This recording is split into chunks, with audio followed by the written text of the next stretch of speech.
Hello दोस्तों, एक बार फिर से स्वागत है आपका हमारे चैनल पर। आज मैं सुनाने जा रही हूँ एक्स्ट्राऑर्डिनरी अटॉर्नी वू के एपिसोड 3 की एक मजेदार कहानी, एक नया केस और हमारी वू का एक और नया कारनामा। पर उससे पहले अगर आपने हमारी वू के पिछले कारनामे नहीं देखे तो प्लीज हमारे चैनल के इरिजिस्टिबल कोरियन सीरीज के प्लेलिस्ट को जरूर विजिट करें। आपको वू को पसंद करने का और हमारे चैनल को सब्सक्राइब करने की वजह जरूर मिलेगी और मुझे पूरा भरोसा है अगर आपने सीरीज देखी भी हो तो प्लीज हमारे एक्सप्लेनेशन को एक बार जरूर सुने। क्यों? क्योंकि यहाँ मूवी एक्सप्लेन नहीं की जाती बल्कि ऐसे सहेजी जाती है कि वो आपके दिलों में उतरे। तो प्लीज सपोर्ट कीजिए और चैनल को सब्सक्राइब भी। कहानी कुछ इस तरह से शुरू होती है। जब एक कपल बाहर से अपने घर में आता है, आते हुए उनके घर के अंदर से अपने बच्चों की जोर जोर से चिल्लाने की आवाज सुनाई देती है। दोनों ही भागकर उनके कमरे में जाते हैं, जहाँ का नजारा उनके होश उड़ा देता है। वो देखते हैं कि उनका छोटा बेटा जो बड़ी शरीर वाला था, उनके दूसरे बेटे के ऊपर चढ़कर लगातार उसकी छाती पर वार किए जा रहा है और जमीन पर लेटा हुआ बेटा बुरी तरह से लहूलुहान है, इतना कि शायद उसकी मौत हो चुकी है। क्या हुआ था ऐसा कि एक भाई ने दूसरे भाई की जान ली? अगले सीन में हम हमारी प्यारी वू को देखते हैं जो अपने पिछले केस की परफॉर्मेंस से बहुत खुश थी और अपना नेम प्लेट भी ऑफिस पर लगाती है। साथ ही साथ वो अपनी सहेली सुयोन से अपना फोटो भी क्लिक करवाती है कि तभी अटॉर्नी जंग उसे कॉल करके अपने ऑफिस में अर्जेंटली बुलाते हैं, जहां एक नया केस आया हुआ था। एक फेमस फार्मास्यूटिकल कंपनी के चेयरमैन, जो कि उनके हनबदा लॉ फर्म के परमानेंट क्लाइंट भी थे, उसके छोटे बेटे ने एक्सीडेंटली या फिर जानबूझकर अपने बड़े भाई को मार डाला था और ये मौत इतनी बेरहम थी कि उसकी हड्डियां 22 जगह से टूटी और फिर हुई इंटरनल ब्लीडिंग। गर्दन पर हल्के निशान है, पर ये शायद उसकी मौत की वजह नहीं। और खास बात ये थी कि मरते वक्त उसके खून में अल्कोहल की मात्रा काफी ज्यादा थी। वैसे तो ये केस अटॉर्नी जंग ही देख रहे हैं, पर उनकी इच्छा थी कि वो उसे साथ में असिस्ट करे, क्योंकि डिफेंडेंट यानी जोंगुन को भी ऑटिज्म था हमारी वू की तरह। लेकिन वो ऑब्जर्व करती है कि किम का ऑटिज्म अलग तरह का है। उसकी दिमागी हालत 6 से 10 साल के बच्चे की तरह है। वो हालांकि घबराई हुई होती है, पर अटॉर्नी जंग के कन्विंस करने पर वो मान जाती है। अब वो दोनों जाकर जियोंगुन के पेरेंट्स से बात करते हैं, जहाँ उन्हें पता चलता है कि जियोंगुन कल रात से एक ही बात दोहराया जा रहा है, मरूंगा मरूंगा, रुक जा रुक जा।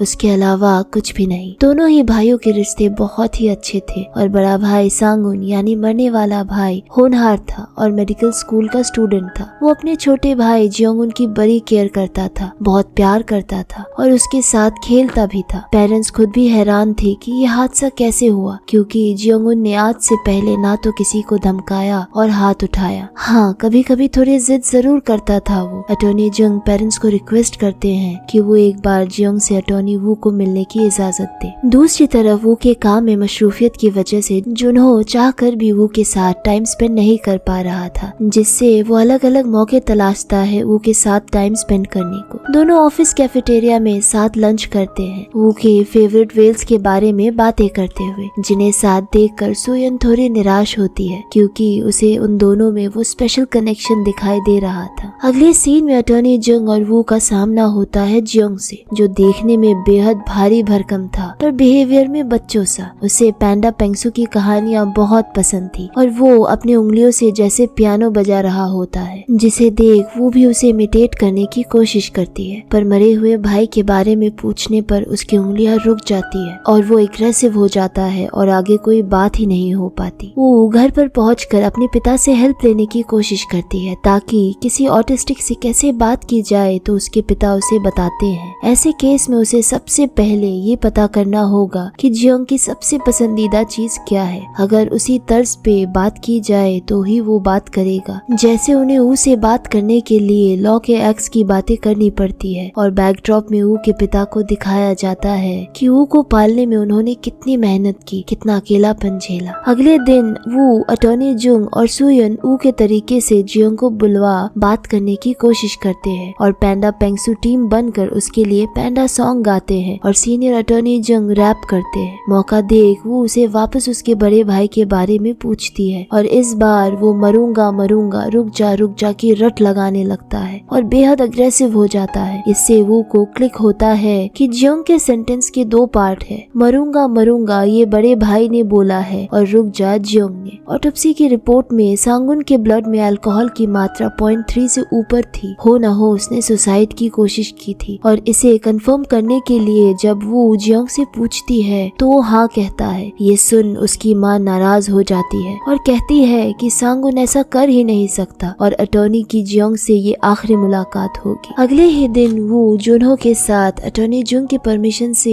जंग के घर यानी क्राइम सीन पर जाते हैं, जहाँ रास्ते में जुनहो की एक दोस्त उसे वो यानी एक ऑटिस्टिक लड़की के साथ देखती है और जुनहो की तारीफ करती है उसकी चैरिटी के लिए। वो को बुरा तो लगता है कि एक अटॉर्नी होने के बावजूद लोग उसे चैरिटी समझते हैं, पर ये जाहिर नहीं करती। ऑटिस्टिक होने की वजह से जियोंग की गवाही ज्यादा मायने नहीं रखेंगी, उसके पेरेंट्स सपोर्ट करे या ना करे, पर अगर उन्होंने ये प्रूव कर दिया कि सांगुन ने खुदकुशी की है तो ये केस उनके फेवर में हो जाएगा। जुनहो और वो एक हैंडीकैम की हेल्प से जियोंग की हाइट के हिसाब से क्राइम सीन रिक्रिएट करने की कोशिश करने लगते हैं, जहाँ उन्हें एक्सीडेंट का सीक्वेंस कुछ ऐसा समझ आता है कि जियोंग जैसे ही रूम में आया उसने अपने भाई को रूफ सीलिंग से लटका हुआ देखा होगा। लंबा होने की वजह से उसने रस्सी आराम से खोल ली होगी और सांगुन सीधा नीचे गिरा और आगे ऑब्जर्व करने पर उन्हें अलमीरा के ऊपर शेल्फ में प्लास्टिक की रस्सी भी दिख जाती है और वो रस्सी निकालते हुए उन्हें सांगुन की पर्सनल डायरी भी मिलती है, जिसे पढ़कर और रस्सी को टूटी देखकर कहानी का अनसुलझा पहलू समझ आता है कि सांगुन जैसा होनहार स्टूडेंट भी एग्जाम टेस्ट और उनके प्रेशर में खुद को हारा महसूस कर रहा था और उसने पहले भी सुसाइड की कोशिश की थी और इस छुपे हुए पहलू को अपने पेरेंट्स को बता भी नहीं सकता था। उनका प्राइड तो वो ही था क्योंकि दूसरा बेटा ऑटिज्म से जूझ रहा था। उसके पेरेंट्स इन डायरी पे लिखी बातों पर विश्वास करना ही नहीं चाहते थे कि हादसे वाले दिन भी छोटे बेटे जियोंग ने सांगुन को फिर से सुसाइड करते देखा और बचाने की कोशिश भी की और इसलिए वो अटॉर्नी वू और जुंग पर गुस्सा भी करते हैं और ये केस किसी और को देने की बात करते हैं। दूसरी तरफ न्यूज चैनल में ये चर्चाएं थी कि किस तरह एक ऑटिस्टिक भाई ने अपने दूसरे भाई की हत्या की जो एक नामी मेडिकल स्टूडेंट था। ये समाज के लिए एक खतरा है, इन्हें समाज से अलग करना चाहिए और लोग भी सोशल मीडिया में बढ़ चढ़ कर हिस्सा ले रहे थे कि बीमारी के बावजूद इनकी सजा में कोई रियायत नहीं होनी चाहिए। और एक ऑटिस्टिक ने देश की हानि की एक ब्रिलियंट मेडिकल स्टूडेंट को मार के ऐसे कमेंट्स पर भर भर कर लाइक्स दिए गए थे। अगले दिन सुबह एक अजीब सा हादसा होता है। जब ऑफिस के मेन एंट्रेंस पर ये सारे अटॉर्नीज बात कर रहे होते हैं तब जियोंग अकेला ही टैक्सी पकड़ उनके ऑफिस पहुंच जाता है, जहाँ वो उसे संभालती है और उनसे पैंडा लैंग्वेज में बात भी करती है। वो लोग इमीडिएटली उसकी माँ को बुलाते हैं। वो की तरफ जियोंग का प्यार देखकर वो चाहती है केस ये लोग ही लड़े और बैकड्रॉप में वो का ओपनिंग स्टेटमेंट जो बहुत ही इमोशनल करने वाला होता है कि कैसे इस केस को एक नेशनल लॉस की तरह देखा जा रहा, तो क्या ये समाज डिसेबल्स को इंसान ही नहीं समझता और जीने का मौका देना ही नहीं चाहता, बगैर ये समझे कि हर सुबह जो एक नॉर्मल इंसान के लिए एक नया दिन जीने के लिए लाता है वही डिसेबल्स के लिए एक और दिन की लड़ाई जद्दोजहद। वो के इस आर्गुमेंट के सपोर्ट में जियोंग का डॉक्टर भी कहता है कि उसे मेल्टडाउन हुआ था जो ऑटिज्म पीड़ित व्यक्ति को होता है। जब वो बेबस और लाचार होते हैं तो कभी कभी अचानक ही खुद को दबाते दबाते फट पड़ते हैं जिस पर उनका कोई कंट्रोल नहीं होता। डॉक्टर के इस स्टेटमेंट को पब्लिक प्रोसिक्यूटर एक औजार की तरह इस्तेमाल करता है कि चूंकि वो भी एक ऑटिस्टिक है तो डॉक्टर का मानना है कि वो भी एक दिन इसी तरह मेल्टडाउन का शिकार हो सकती है और आसपास के लोगों के लिए खतरा, तो इनका अटॉर्नी होना भी जायज नहीं और इस लॉजिक के साथ तो ऑटिस्टिक लोग सभी समाज के लिए खतरा है। पब्लिक प्रोसिक्यूटर डॉक्टर से ऐसे ही कई सवाल और पूछता है और वो भी वो के ऑटिज्म को टारगेट करते हुए। इससे वो थोड़ी टेंस्ड बिहेव करती है और ये सभी नोटिस करते हैं। अटॉर्नी जंग के तमाम कोशिशों के बावजूद भी पब्लिक प्रोसिक्यूटर का ये स्टेटमेंट कि ऑटिज्म किसी भी बीमारी के आड़ में हत्या जैसे क्राइम को छुपने नहीं देना चाहिए, इससे आने वाले समय में और खतरनाक हादसे सामने आ सकते हैं। इन बातों का किसी के पास कोई जवाब नहीं होता और इनसे पीछे बैठा जुनहो भी सहम जाता है क्योंकि उसे टेंस्ड ऊ की घबराहट साफ समझ आती है। अब ऑफिस में परेशान जुनहो जब ऊ के कैबिन में जाता है तो वो ऊ को उसी प्लास्टिक रस्सी से सांगुन की तरह ही फांसी लगाता देखता है और उसे बचाने भागता है। वो किसी तरह वो को बचाता है तो फिर फिर वो उसे बताती है कि वो सिर्फ केस के क्राइम को रिक्रिएट कर रही थी, लेकिन बचाते हुए जिन्होंने उसे जिस तरह से पकड़ा था उससे वो को कुछ बातें क्लियर हो जाती है और वो दौड़कर सीनियर जोंग के केबिन में जाती हैं जहाँ सांगुन के पिता भी होते हैं और उन्हें एक्सप्लेन करती है कि बचाने की कोशिश में जब जियोंग ने भी जुनहो की तरह पहले सांगुन को बैक में सपोर्ट दिया और एक्स्ट्रा प्रेशर से रस्सी टूटते ही वो नीचे गिरा, जिससे बैक की पसली एक सीधे लाइन में टूटी और अंदरूनी चोट फिर इंटरनल ब्लीडिंग। सामने की पसली उसे बचाने की कोशिश में सीपीआर के टाइम टूटी होंगी,